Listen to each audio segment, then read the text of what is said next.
There was a lot of frustration, a lot of anger, a lot of, should we say, hatred, bitterness.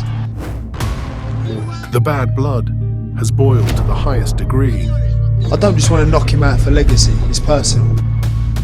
You basically threatened Nigel Benn, said if he did that again, you'd deal with it. It was a promise. Oh, it's not a promise, is it? You can't touch me. scumbag. You can't What we touch did. me. Tell me what No one else can touch me. Tell me. And if they do, there'll be consequences. Oh, consequences to what? If What, anyone I was to else, slap you right now? if What, anyone, I was to slap you if right now, anyone what are else you gonna touches do? me, The violations cut deep, striking at the very emotions of both fighters. I'm gonna really enjoy punishing that kid. I said if I lose to Conor Benn, I retire. The rivalry's raw, sharper than words, deeper than history, You know, I'm not coming in there to play around. and nastier than ever. I am going to render you unconscious. if your hand never touches me again, you won't get it back. Shut your mouth. Do you hear me? No, Hey, do you hear me? Spread my dad again. Watch what happens to you. Do you hear what I said? Any father will do that, try and protect his son, and I'll do it again. I know what I done wrong in there.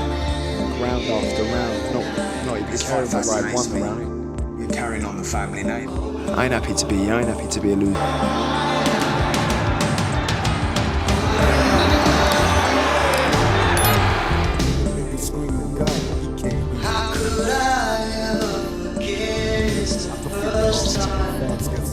Promoter Barry Hearn and Eddie Hearn are tied to the fighters' families, their history, and the past politics and personal problems, making the feud impossible to ignore. Before the names Benn and Eubank became synonymous with one of the fiercest and longest-standing rivalries in boxing, the sport itself stood as a pillar of UK culture. This is what it's all about. Skill, guts, pride. What's it like being the father, watching the son trying to walk in those steps? Just a couple of, you might, just going to say, Probably a little bit different in business rather than fighting. I don't think it's any different. Business is a sport that you try to win. These scumbags. You're an arsehole, you talk shit, you get what's coming to you. It doesn't matter, you can do that. We know anyway, the drill. Let's move on. Okay. You know what? Listen, you've never had a hard day's work in your life. All right, I don't know okay. why you're talking to me. And you've only had one. You think, and that was the last time. Let me tell you, you're going to have a real hard night's work on November 15th. Eddie, the last time you were up here, you were talking about how famous and popular you were, even more famous than me. No, that's impossible. You're the people's champ. Well, you said it. No, the fact is, you're telling us we stopped your ambulance from going to the hospital.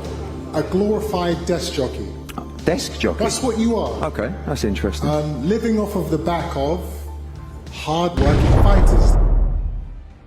Nigel and Chris are both very similar. Those two fathers are going to be, as I am when you do a big deal, they're going to be nervous. And part of it is their own legacy is also up for consideration.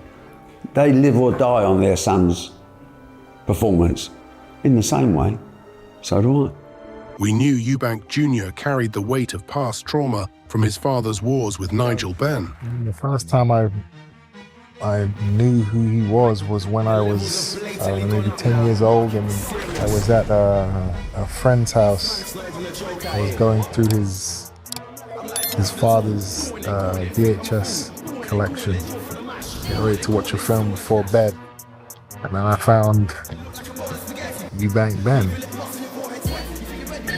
my old man on the front cover next to Nigel Benn, and I was like, what's this? I know this guy. Let's watch this. And I watched it. That's for the first time I kind of understood what it was my old man did and who Nigel Benn was. What is this? What is going on? What am I watching? This is crazy. He's getting into a ring in front of, I don't know how many people were in that stadium, and fighting and blood and guts and glory. I was shocked. This fight is personal. The things that his father put my father through, I can't forgive and I can't forget. What no one expected was the sheer level of disrespect he was about to unleash. From that moment, it all went eggs up. Bad boy as a staff, Glenn as a motherfucking crew. And if you want to be down with bad boy, then you too. All you motherfuckers, you too. That went wrong, didn't I? You know Conor Benn. You go back to like sort of 1990, the first fight they had at the NEC Centre, Chris Eubank Sr. and Nigel Benn. and it was brutal, man. It was a war. Everyone, like, growing up, watching that as a kid, sort of that's what attracted you to the sport of boxing. Chris Eubank Sr. won that fight with a 9th round KO. So they both ended up in hospital beds next to each other. Both had broken jaws.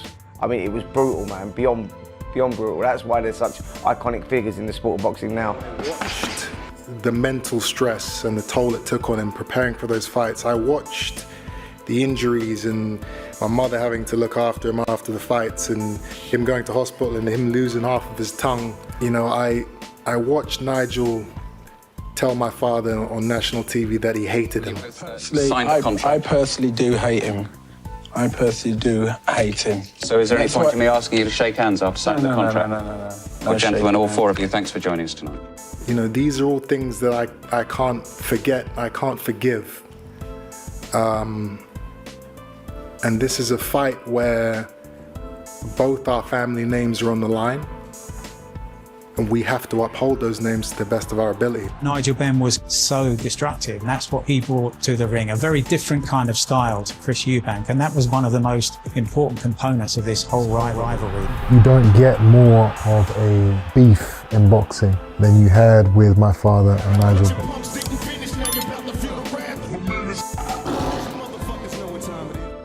You could say Conor's been humbled by Chris. The verbal assaults from Benn have slowed down.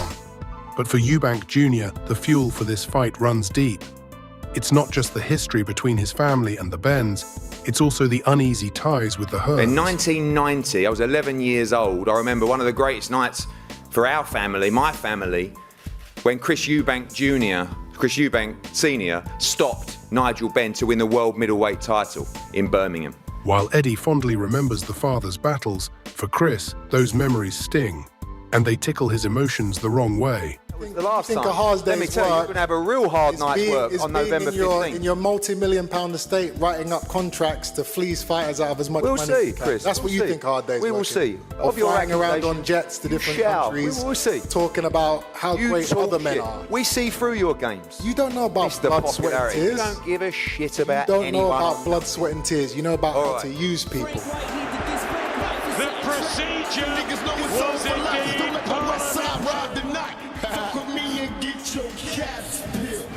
As we were saddened by the sudden death of legendary British fighter Ricky the Hitman Hatton, may he rest in peace, and our deepest condolences to his family and loved ones. Just a couple of, you might, just going to say 30 seconds about Ricky Hatton. No, there's no 30 Chris, 1 second. You know the drill. Chris. You know the drill. I'm not going to say you are some arsehole, you are. Anything you say. Okay, then don't listen to anything. I'm a bad guy. No. I'm a this, I'm a All I was going to... It seemed as though Eddie Hearn tried to use Ricky's passing to gain public attention and to try silence Chris.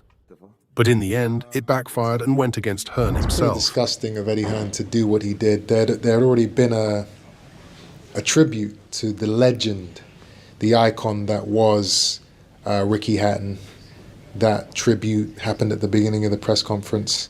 What happened was this was sort of middle of the press conference, so Eubank Jr. had it in his head exactly what he was going to say. Bullshit artists of the highest degree. Chris, can we get one thing clear?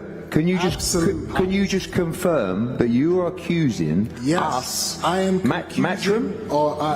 And he was talking about various things that had happened to him and the wrongs of what was going on in the dressing rooms and after the fight when he was dehydrated. Even on fight night, they blocked my team from coming to the stadium for 30 minutes. And then when I arrive, they have security walking in front of my car, trying to slow me down. And it's incredible the levels that these guys will stoop to. I finally get into the stadium. I get into my change room. I'm preparing. They're sending idiots to try and disrupt me in my changing room.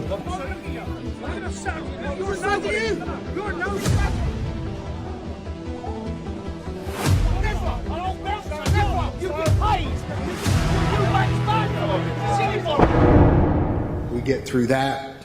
I go out there, outside these walls, and I win the fight. I'm in my stride. I'm saying the things I want to say. He knows that as soon as he talks, I'm going to shut it down. all sorts of shenanigans going on. Eddie Hearn then said, look, can we pay respects to Ricky Hatton? All we're going to do is say a few words about Ricky Hatton. Okay, I won't say anything about. Move on with the press conference. You're an arsehole. You talk shit. You get what's coming to you. So he decided to, for some random reason, start trying to talk about Ricky Hatton in the middle of the press conference. He knew that I was going to interrupt him before he said anything, which I did. I didn't hear that he was saying he was trying to talk about Ricky. I was just immediately shutting him down, regardless of what he was saying. It doesn't matter. You can do that. We know anyway. the drill. Let's move on. Okay. You know what? So that so he's using Ricky Hatton's passing to try and talk in a press conference. It's disgusting. But that's the type of people you're dealing with, true scumbags. I don't think there was any intention to be disrespectful of Chris Eubank Jr. I think his disrespect would be levied at Eddie Hearn or Conor Benn for the reasons that he may well have. But I don't think he did want to have illustrated any disrespect to Ricky Hatton. Maybe Eddie should have waited for a better opportunity to have mentioned Ricky Hatton when there wasn't this vitriol going back and forth. I will always be talked about as Barry Hearn's son. And I think we all share that same similarity of not wanting to be Barry Hearn. A glorified desk jockey. Desk jockey? That's what you are. Okay, that's interesting. Wolves in sheep's clothing, if you will. They will do anything they can. They will screw over anybody they can. They will cut any corners. We can have it outside, no problem. Yeah, we can. We can. From start to finish, it's been nothing but chaos, controversy, drama, and pure entertainment. The procedure was indeed parliamentary. Father and son reunited. Simply the best. And that is the picture of the year so far. So there's an element called suspense. So now you felt it. Get to work, boys.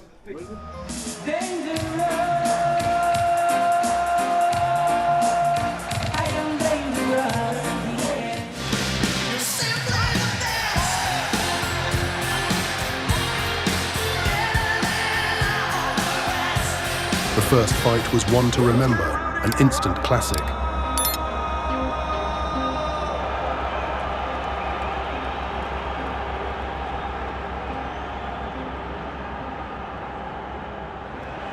Okay, gents, you know the rules.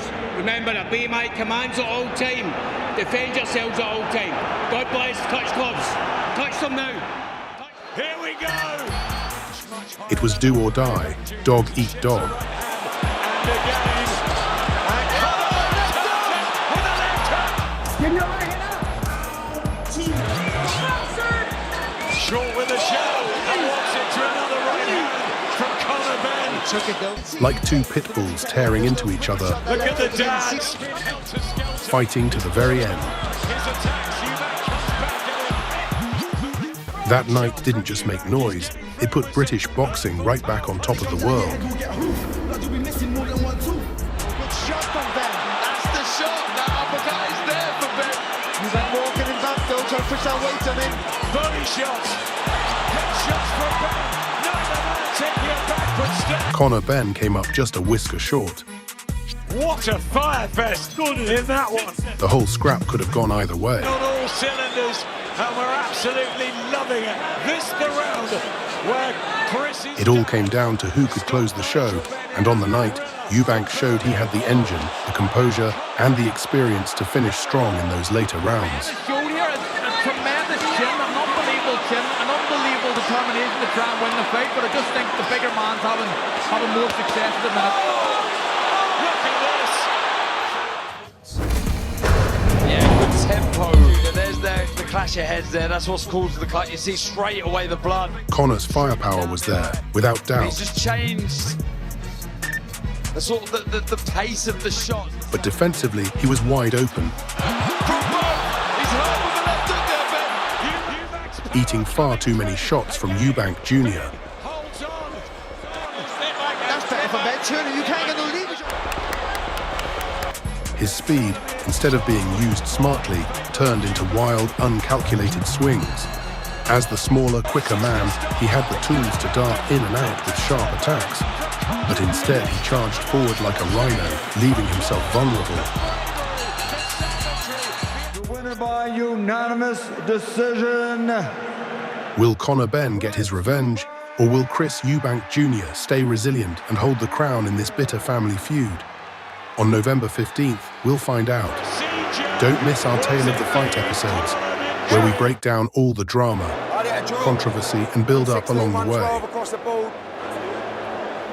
Listen, what a fight, what a war. Did what they did. Until next time, goodbye, and thanks for watching Boxing Stars. Don't forget to like, share, and subscribe, and please leave your thoughts down in the comments below. We love reading them. Yeah, I want the revenge, man. I want my revenge.